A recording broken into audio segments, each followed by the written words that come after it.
are things I forget to ask. All right. From the very beginning, when you conceived this thing, did you already know as a personal friend Jumpy, or did you have the blind faith that you would write this character of the dog, knowing that you would find a wrangler out there that would just be on point and well the shit out? It's funny you ask. Yeah, thanks for teeing that one up. No, so Jumpy the dog in the film, so I wrote the movie and it's a guy and a dog and a story, and then I realized, oh no, I wrote a movie that has a dog in it. Which is something people always say kids and animals are impossible. And then so I went to YouTube and I Googled talented dogs, and the first dog that came up was Jumpy. And if I suggest you do this, because the videos of Jumpy will blow your mind. And they blew my mind, and I thought, we're gonna have to, I don't know where this dude is, probably like Florida somewhere, we'll figure this out. And so I asked Pete, I said, can you see if you can track this guy down? And like an hour later, he's like, he's in LA. And I was like, oh. And so I called him and we went and I took Omar, the trainer, out to lunch. Omar also trained the dog, Uggy from The Artist. And so he's amazing. And so we went out to lunch and I met Jumpy, and the thing in the blanket where he rolls up it, that is like the tamest thing Jumpy can do, but like everything else couldn't go in the movie. Like Jumpy could walk across the street on his back legs and open the saloon doors. And Jumpy, like you put a mark down, like a T mark, and you go to your mark, and he goes and puts his paws on the mark.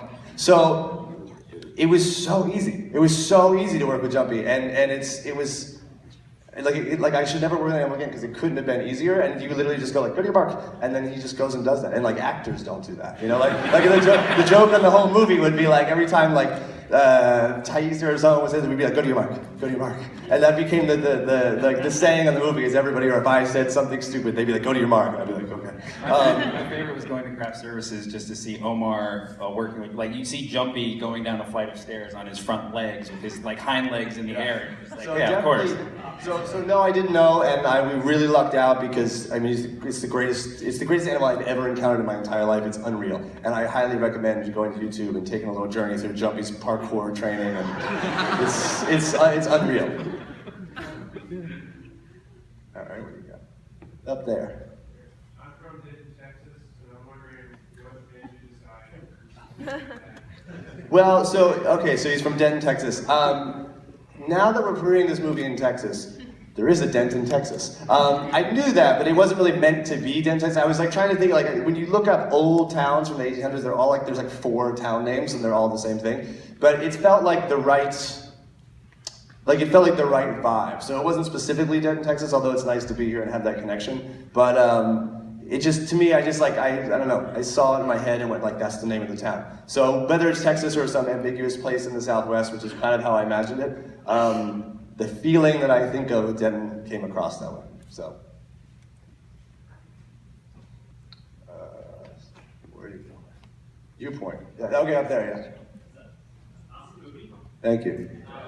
Set looked really authentic, and we've seen a lot of Western towns and movies before. So I'm wondering what went into the process of making another Western town. Well, you've seen this Western town in movies before, too. So, we didn't have a tremendous amount of money to make this movie, so what we did was we researched all the Western towns that already exist. There's about 4 or 5 of them, so now like I'm an expert, so every movie I see that's a Western, I'm like, I know where that is, I know it because everyone uses the same sets. And this is one that, it was originally, like, I think they built for Wild Wild West, which burnt down. Actually Silverado. Silverado. Yeah. Then Wild Wild West burnt it down by accident. Then they rebuilt it for like 310 to Yuma, and then it's been kind of like mismatched for all over there. So what we did is like, I knew it existed, and so I wrote it for this place of mine and knew that like we could go in and we could paint the exteriors and we could board up the buildings and we could make it look different and then just redo the interior. So it's, I think, having seen a lot of movies where it's in, I think we hide it pretty well. Like, I think it feels authentic, but we did not build our own town. We repurpose. We did build it. Well, there was a building for the saloon, but then we built the whole interior. It was like a completely different vibe, and there was our budget. I love how your films take genre and then add this really great element of humor to it. And I was wondering, is that something that's always sort of been your mission? Do you look at your ideas and be like, where can I put some jokes in here? Where can I lighten it up a little? Yeah, it's funny. Like, I don't really think about it like I'm going to do this. It just sort of comes out. Like, this movie to me was always about like a violent revenge Western movie with characters that are not at all capable of handling what happens. And that's the way I looked at it, because when I look at Western movies, which I love so much, everyone is busy. There's like a bravado and an ego to like every Western of like, everyone seems really like ready to do everything in a Western. And what I was interested in was like taking these archetypes, and when the shit hits the fan, see them be like, this is too much. Like, I don't want to be a part of this. Because that to me is like relatable, and that's what, you know, when he's out in the street trying to start a fight and it doesn't work and he looks like an idiot, like, the guy who talks shit is like never the toughest guy, you know? But then he's the insecure guy, and that's actually the scariest guy. And so, you know, the humor just came from a place of like, well, I knew that once the ball started rolling of bad things happening, and that like, you know, you're with Ethan for the whole movie, for the first half you're with the movie, not so much as a hero, but like you're with him, and then the second half you're with him,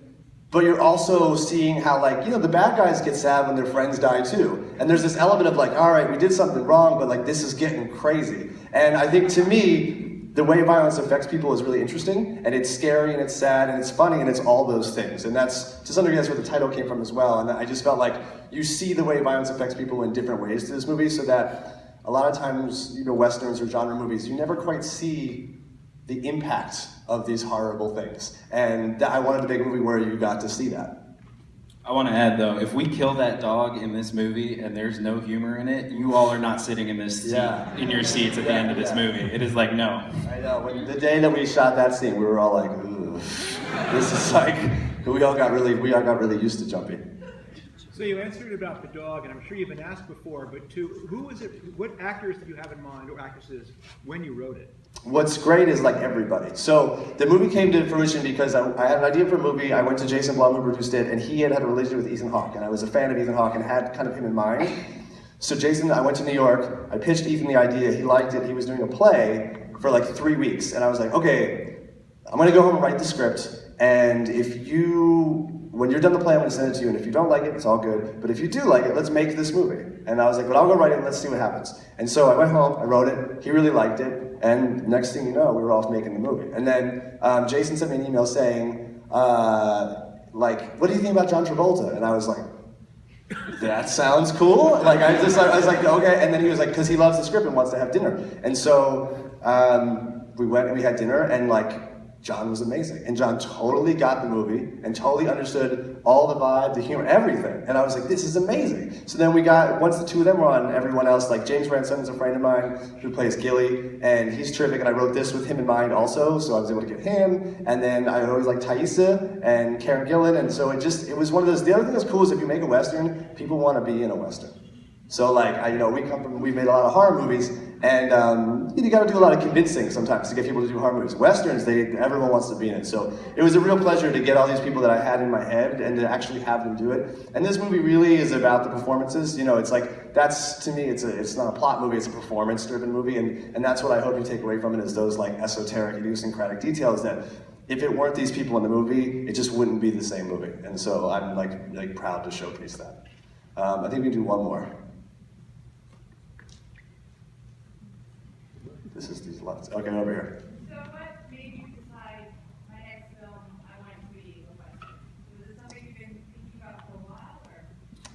Well, yes and no. I mean, as a filmmaker, the Western is like, basically I made a movie called The Sacrament, and it's a really realistic, like super grim, like it's all about this sort of like found footage aesthetic realism documentary thing, and it felt like it was really cool, but it felt like new media more than it felt like traditional cinema. So having made that movie, like, you know, we made that movie together and we were super like proud of what we were done, but then I was like, I want to do something that's really traditionally cinematic, and to me, the Western is the most American cinematic genre. So I thought, let me see if I can do it. You know, and that's where it came from. Of just being a fan of it and thinking, I want to do something that's big wide shots out in the middle of nowhere, guys with hats on horses and the whole thing. And that's where it started. And you know, thanks to these guys for being able to pull it off, because it was hard, and we did it, and I think we were all really proud of it. So thank you. Thanks so much for coming, everybody. We really appreciate it. It's always good to be back in Austin.